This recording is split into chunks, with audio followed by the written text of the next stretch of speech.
Hey everybody, John Grimsmo here, and today for Saga Saturday, we're talking about tips. We're going to talk about the Saga pen tip and all the little features involved. So with the tip, I mean, its sole purpose is to keep the ink and the spring from flying out so that you can actually do this, and also depending on how you particularly hold the pen, that's where you do your holding. So the geometry and the angles and the finishes matter.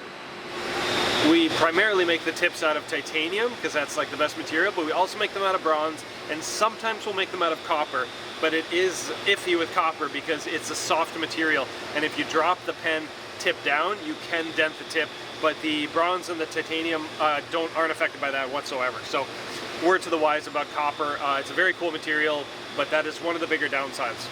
Okay, let's go to the microscope. I want to show you details. Alright guys, a couple of the details I want to go over under our microscope. By the way, this is as far out as we can zoom. We can zoom in way more. Like, I can tell you probably where the tool entered this cut. Now, maybe I can't actually. But you can go all the way in and look at the tool path. Isn't that nuts? But this really lets us see. Like, I can tell the tool entered the cut right there in the center of the screen because it looks a little bit different. And everything looks worse under magnification, so take that for a grain of salt. We do our best, but even we're super critical of our own work under microscope. So notice how there's this radius on the front of the pen. That's very important to me, and it actually defined what direction we make the pen, we make the tip in the machine, whether we go this way or whether we go this way. So this particular tip has only Op1 done. Op2 is not completed yet. It still has to be drilled out. But Op1 is done. The hole is drilled all the way through. You can see we put a very nice little tiny chamfer on the front edge, and there's still a flat, and then there's the radius, and that's exactly how we like it. And the surface finish of this tapered section is really critical. Sometimes if we're not careful, we can get lengthwise scratching from the guide bushing or from the sub-collet, so we really try to watch out for that. We check to make sure the engravings are very accurate, all three evenly spaced. Little features like this groove, and this groove actually causes a lot of struggle, but when they go together, this is my personal pen, so it's got a scratch right there. Don't worry about that guy. But then we get these three grooves, and you can see even on my pen, this groove runs out. And it goes bigger and smaller because there's actual run out on the rotation of the tube.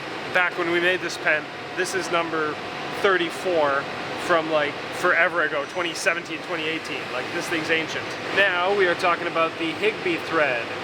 On our thread here, we actually higbee both sides, the back side and the front side.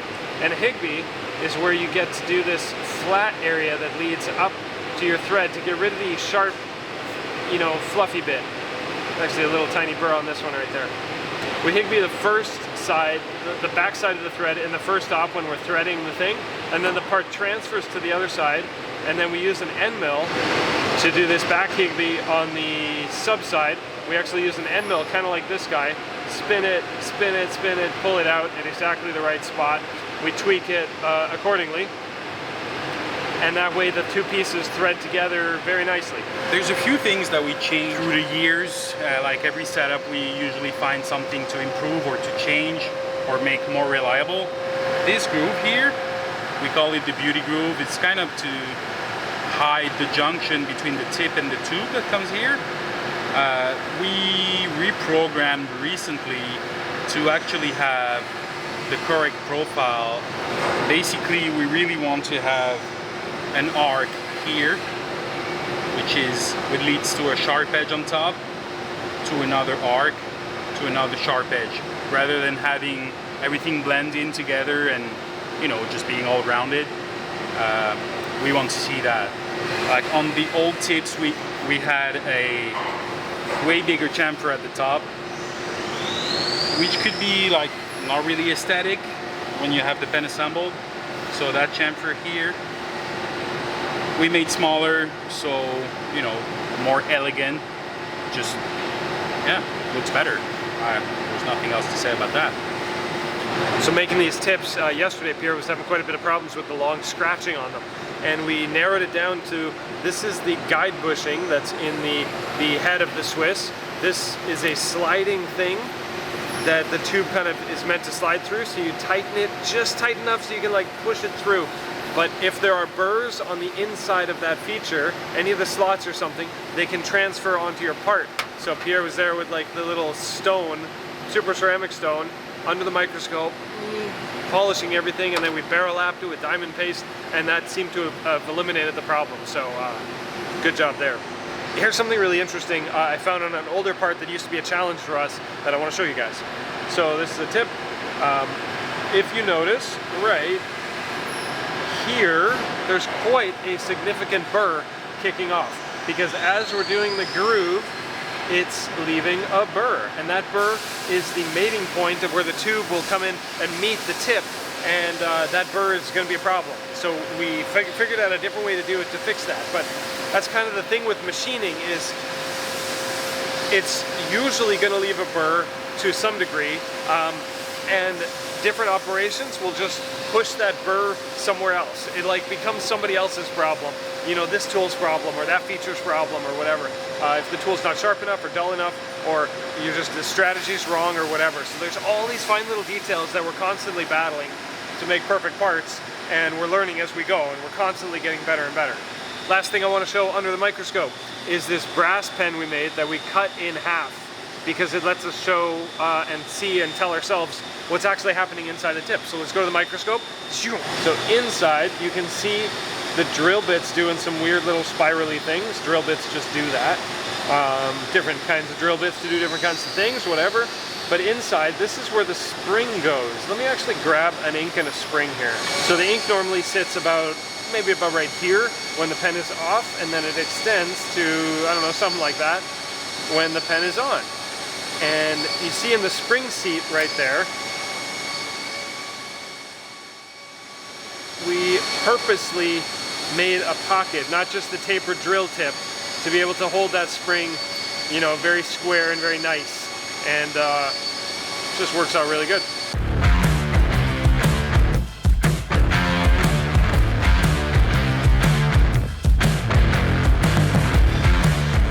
And yes, I'm literally carrying 5 sockets in my pocket right now. 1, 2, 3, 4, 5. Normally it's 3, but I'm going on vacation, so I'm bringing some extras. We got some really sick machining footage inside the machine with the GoPro, so Pierre's going to explain what's happening as it's happening and what's going through his head. Hey guys, Pierre here. So we're gonna go around what the Swiss does with the tips. So you see it starts with a part off, like every program in a Swiss machine usually, since we're bar fed. Then we go on to the center drill and the drilling, just for the ink cartridge to exit. We chamfer that hole with the same center drill, and we go on to the OD, outside diameter turning. You can hear the constant surface speed changing with the diameter of the cut. Okay, we jump around to the thread relief cut. So we're cutting the outside shape of the thread with a relief cut with the parting tool, and that's the threading. 60-degree thread. And to that we come and do the tip side higbee with a really thin grooving tool.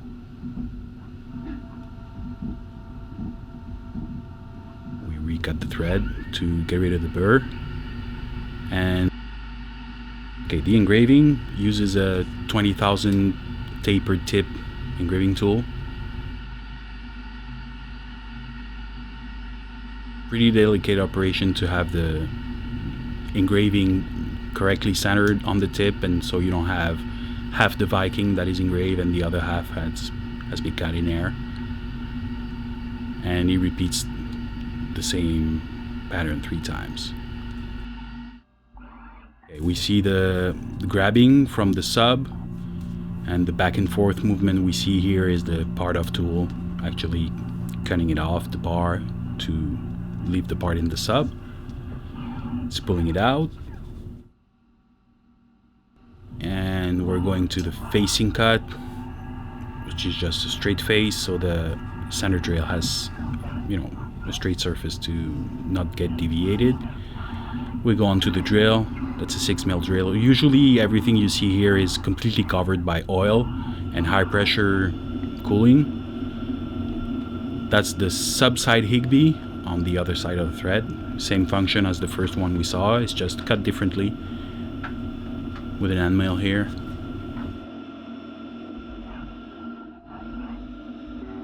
That's the inside taper. We're cutting on the thread side of the tip. And that same tool is gonna go deep to cut the spring seat. So the spring that is the tip back has a flat seat to be in. As the corner rounder is just gonna chamfer that junction between the seat and the tip tube. Ejected, and that's it.